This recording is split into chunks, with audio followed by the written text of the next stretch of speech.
என்னோட பேர் அரசங்க. நான் திருவண்ணாமலை மாவட்ட நீதிமன்றத்தில் வந்து வழக்கறிஞராக பணி செஞ்சு வரேன். என்னோட மூத்த வழக்கறிஞர் அபிராமன். அவரோட கிளைண்ட் பிரியான்றவங்க பாதிக்கப்பட்டதை அவங்க கூட வந்து துணையை வந்தேன்.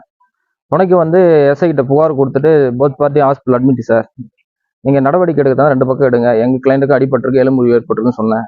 இதை சொன்ன உடனே எஸ்ஐ சவுந்தரராஜன் அவர்கள் வந்து நீ வெளியில் போ, நீ என்ன சொல்கிறதுக்கு நீ யாரு அப்படின்னாரு. உடனே எஸ்எஸ்ஐ சந்திரன் வந்து வெளியில் போங்க, பேசுறதுக்கு உனக்கு அதிகாரமே கிடையாது அப்படின்றாரு. அப்புறம் பாரா போலீஸ் ரஞ்சித் என்றவர் வந்து அடிச்சுன்னா செவிலுக்கு எல்லாம் பிஞ்சிரும், வக்கீல்னா போயிடும் அவ்வளோதான் அப்படின்னு சொல்லிட்டு நெஞ்சை நிமித்திட்டு நாக்கு கடிச்சிட்டு அடிக்கிறதுக்கு கை நோங்கி வராரு. இது சம்மந்தமாக நாங்கள் புகார் கொடுத்தோம். புகார் கொடுத்து சிஎஸ்ஐ தரதா டிஎஸ்பி சொன்னார், இன்ஸ்பெக்டரும் சொன்னார். ரொம்ப நேரம் காக்க வச்சாங்க. அதுக்கப்புறம் மறுபடியும் கேட்டால் நாளைக்கு வாங்க 11 மணிக்கு அப்படின்னாங்க. அதுக்கப்புறம் 3 மணி நேரம் நாங்கள் காத்திருப்பு போராட்டத்தில் இருந்தோம். அதுக்கப்புறம் நாங்கள் சிசிடிவி ஃபுட்டேஜ் வேணும்னு ஒரு மனு கொடுத்துருந்தோம், அழிக்கக்கூடாதுன்றதுக்கு. அதில் மட்டும் ரிசீவ்ட் போட்டு கொடுக்குறாங்க, சிஎஸ்ஆர் கொடுக்கலைங்க.